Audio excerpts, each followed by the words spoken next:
Sejak zaman kuno, manusia telah mencoba untuk memahami asal-usul kehidupan dan alam semesta dengan berbagai cara, termasuk melalui agama, filsafat, dan ilmu pengetahuan. Salah satu teori kontroversial yang muncul baru-baru ini adalah gagasan bahwa Allah atau Tuhan adalah seorang programmer dari dimensi yang lebih tinggi. Dan kehidupan manusia hanyalah simulasi yang dijalankan dalam komputer super canggih. Teori ini menggabungkan elemen dari agama dan ilmu komputer. Pendukungnya berpendapat bahwa kehidupan manusia dan alam semesta secara keseluruhan dapat dijelaskan lebih baik dengan menganggap hal-hal tersebut sebagai produk dari entitas yang jauh lebih canggih. Teori tentang Allah sebagai programmer dan kehidupan sebagai simulasi komputer mengambil inspirasi dari kemajuan dalam bidang ilmu komputer dan pemikiran filosofis yang mendalam tentang sifat realitas.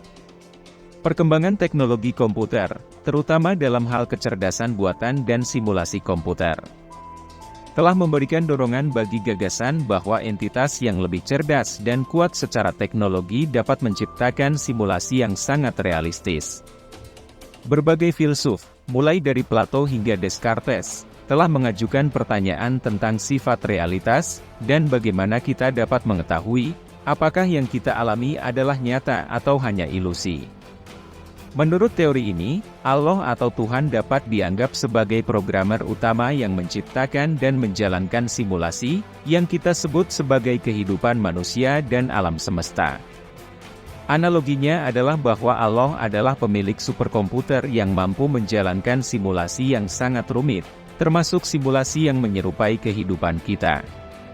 Sebagian besar pendukung teori ini percaya bahwa realitas kita, termasuk kehidupan manusia dan alam semesta, dijalankan dalam bentuk simulasi yang diatur oleh kode komputer yang rumit.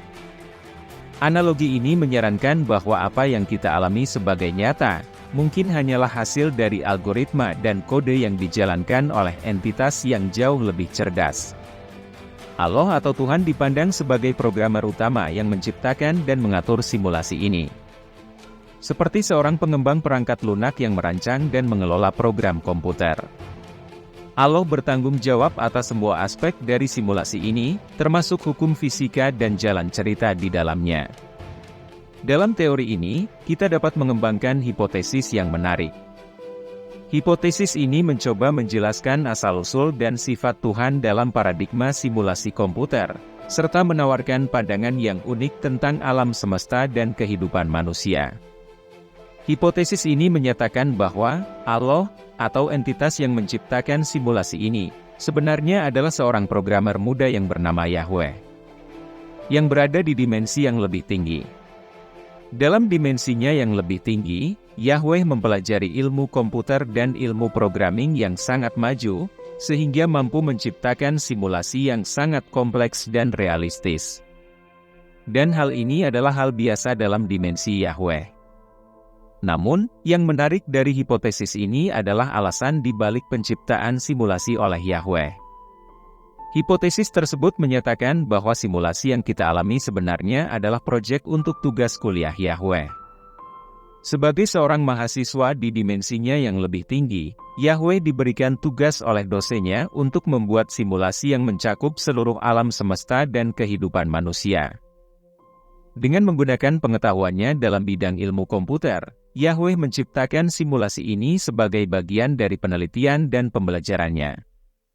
Dalam hipotesis ini, Yahweh menciptakan dasar dari simulasi komputer dalam waktu 6 hari, seperti yang dinyatakan dalam kitab suci agama Abrahamik. Dalam proses ini, Yahweh menciptakan objek-objek dasar yang menjadi fondasi dari simulasi tersebut. Yahweh menciptakan kerangka dasar alam semesta, termasuk langit, bumi, matahari, bulan, dan bintang-bintang. Ini mencakup pembentukan atmosfer, dan elemen-elemen fisik lainnya yang memungkinkan keberadaan kehidupan. Setelah menciptakan kerangka alam semesta, Yahweh mengisi simulasi dengan kehidupan dalam bentuk tumbuhan dan binatang. Ini termasuk berbagai jenis tumbuhan dan makhluk hidup, dari tanaman kecil hingga hutan hujan yang luas, serta dari serangga hingga mamalia besar. Sebagai puncak penciptaan, Yahweh menciptakan sepasang manusia pertama, Adam dan Hawa, sesuai dengan cerita penciptaan dalam kepercayaan Abrahamik. Mereka dianggap sebagai titik awal dari perjalanan manusia di dalam simulasi ini. Setelah menciptakan objek-objek dasar ini, Yahweh kemudian memprogram algoritma kecerdasan buatan ke dalam simulasi untuk menjalankan proses evolusi.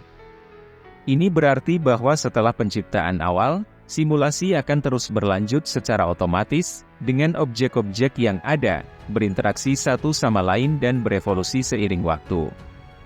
Algoritma kecerdasan buatan yang ditanamkan oleh Yahweh mengatur berbagai aspek simulasi, termasuk adaptasi makhluk hidup terhadap lingkungan, perkembangan teknologi, dan interaksi sosial manusia.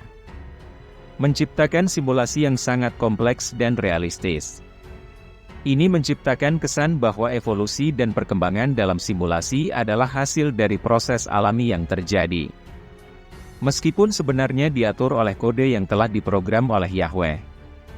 Dalam hipotesis ini, Yahweh tidak hanya menciptakan dunia fisik, tetapi juga menyertakan aspek-aspek dinamis yang memungkinkan kehidupan berevolusi dan berkembang seiring waktu. Dalam hipotesis ini, Yahweh bukan hanya pencipta, tetapi juga pengawas dan pengelola simulasi yang terus berlangsung. Dia mengotomatisasi proses evolusi dan perkembangan, namun masih mempertahankan kendali atas simulasi tersebut, memastikan bahwa tujuan dan rencana yang telah ditetapkan tercapai.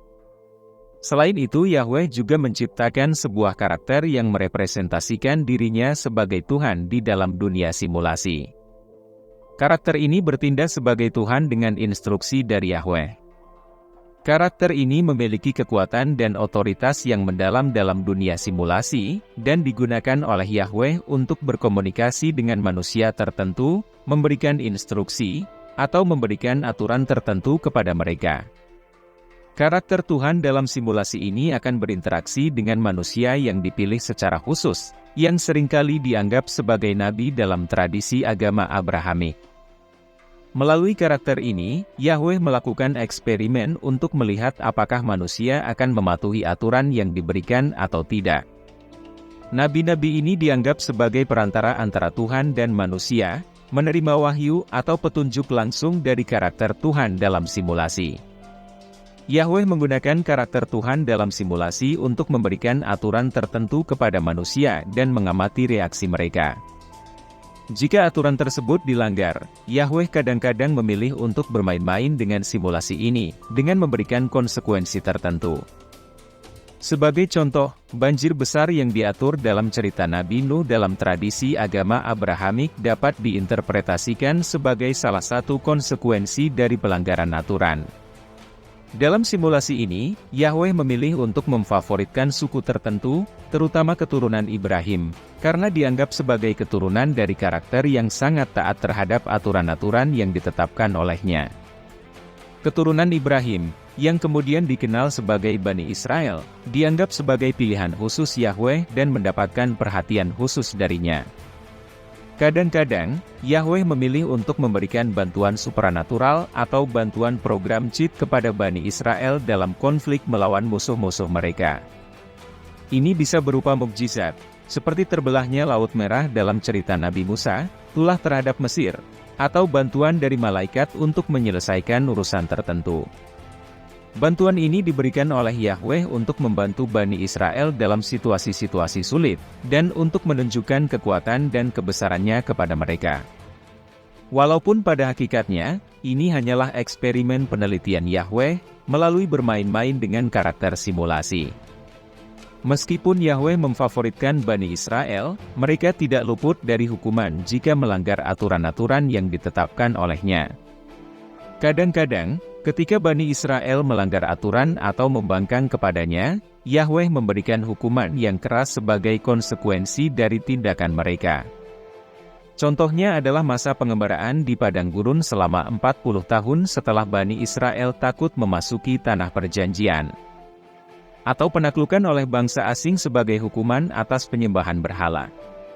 Dalam kelanjutan simulasi ini, Yahweh memilih untuk menciptakan karakter Yesus secara langsung, tanpa melalui proses dari kecerdasan buatan seperti yang diterapkan pada manusia lainnya dalam simulasi. Yesus dianggap sebagai karakter yang istimewa karena memiliki kemampuan supranatural dan kemampuan untuk berinteraksi langsung dengan Yahweh. Yahweh memilih untuk memasukkan karakter Yesus sebagai anak dari Maria, tanpa melibatkan proses biologis yang konvensional. Ini menempatkan Yesus dalam posisi yang unik, sebagai manusia dengan kemampuan supranatural yang diberikan langsung oleh Yahweh. Sebagai karakter yang khusus, Yesus diberikan kemampuan supranatural yang luar biasa. Ini termasuk kemampuan untuk menyembuhkan orang sakit, menghidupkan orang mati, berjalan di atas air, mengubah air menjadi anggur, dan melakukan mukjizat lainnya yang menunjukkan kekuatan ilahi. Kemampuan ini memberikan dimensi yang unik pada karakter Yesus dalam simulasi ini. Yahweh menggunakan karakter Yesus sebagai penyampai pesan-pesan yang ambigu, yang mengindikasikan diri Yesus sebagai Tuhan. Pesan-pesan ini seringkali diberikan dalam bentuk ajaran dan perumpamaan yang membingungkan, memicu berbagai interpretasi dan reaksi dari orang-orang di dalam simulasi. Yahweh ingin melihat reaksi orang-orang terhadap Yesus dalam simulasi ini. Beberapa orang mungkin menganggap Yesus sebagai Tuhan dan mengikutinya dengan setia, sementara yang lain mungkin meragukan bahkan menentangnya. Ini memberikan kesempatan bagi Yahweh untuk mengamati dinamika interaksi manusia terhadap karakter Yesus dalam simulasinya. Yahweh menemukan bahwa konsep penebusan dosa adalah reaksi sebagian orang terhadap sosok Yesus. Mereka menafsirkan penyaliban Yesus sebagai peristiwa yang memiliki makna penting untuk keselamatan manusia. Mereka percaya bahwa kematian Yesus adalah pengorbanan yang diperlukan untuk menebus dosa-dosa manusia, sehingga memungkinkan mereka untuk mendapatkan pengampunan dan keselamatan dari Tuhan. Yahweh merespon reaksi ini dengan sedikit tawa, karena melihat bagaimana manusia dalam simulasinya menafsirkan peristiwa-peristiwa dan pesan-pesan yang diberikan oleh Yesus. Yahweh menikmati observasi dan dinamika yang muncul dari simulasinya. Dia juga menyadari bahwa konsep penebusan dosa ini merupakan interpretasi manusia sendiri, yang bahkan tak terlintas dalam pikiran Yahweh. Dengan menciptakan karakter Yesus dalam simulasi ini, Yahweh menghadirkan elemen yang mendalam dan dramatis dalam dinamika antara dirinya sebagai pencipta, dan karakter yang dianggapnya sebagai anak khusus. Ini memperkaya naratif dalam simulasi, memungkinkan Yahweh untuk mendapatkan hasil penelitian yang menarik. Yahweh menikmati drama dan interaksi dalam simulasi ini. Permainan karakter Tuhan, interaksi dengan manusia, dan konsekuensi dari pelanggaran aturan memberikan dimensi dramatis dalam simulasi, yang mungkin menjadi salah satu aspek yang menarik bagi Yahweh sebagai pencipta. Dalam hipotesis ini, Yahweh tidak hanya menciptakan simulasi sebagai eksperimen ilmiah atau untuk tujuan pembelajaran, tetapi juga sebagai tempat untuk berinteraksi dengan karakter yang diciptakannya dan melihat bagaimana manusia bereaksi terhadap aturan yang diberikan. Proses ini menciptakan drama dan narasi yang rumit dalam simulasi. Yahweh, dalam keasikannya mengamati simulasi yang diciptakannya, dia tidak menyadari bahwa dirinya sendiri adalah produk simulasi yang berasal dari dimensi yang lebih tinggi. Simulasi dunia Yahweh sendiri hanya merupakan satu dari miliaran simulasi yang dijalankan dalam suatu superkomputer canggih di dimensi yang lebih tinggi. Hipotesis bahwa alam semesta dan kehidupan manusia hanyalah sebuah proyek tugas kuliah oleh seorang mahasiswa yang berada di dimensi yang lebih tinggi, memberikan pandangan baru tentang hakikat Tuhan, kehidupan manusia, dan alam semesta. Ini menggabungkan elemen-elemen agama, filsafat, dan fiksi ilmiah untuk menciptakan narasi yang menarik tentang asal-usul dan makna kehidupan. Teori ini memiliki implikasi yang sangat luas dan kontroversial terutama dalam hal agama, filsafat, dan ilmu pengetahuan. Pandangan bahwa Allah adalah programmer dan kehidupan manusia hanyalah simulasi dapat bertentangan dengan pandangan agama tradisional tentang asal-usul kehidupan dan peran Tuhan. Ini dapat menimbulkan konflik dengan keyakinan agama yang telah ada selama berabad-abad. Teori ini menantang pandangan tradisional tentang apa yang dianggap sebagai nyata, dan memperkenalkan pertanyaan filosofis baru tentang sifat realitas, dan bagaimana kita dapat mengetahui apakah kita berada dalam simulasi atau tidak. Teori tentang Allah sebagai programmer, dan kehidupan manusia sebagai simulasi komputer, adalah konsep yang menarik yang menggabungkan elemen dari agama, filsafat, dan ilmu komputer. Meskipun kontroversial, teori ini menimbulkan pertanyaan menarik tentang sifat realitas dan peran agama dalam menjelaskan dunia di sekitar kita. Apakah kita benar-benar hidup dalam simulasi yang dijalankan oleh Tuhan? Atau apakah realitas yang kita alami adalah yang sebenarnya? Ini adalah pertanyaan yang akan terus memancing pemikiran manusia selama bertahun-tahun mendatang.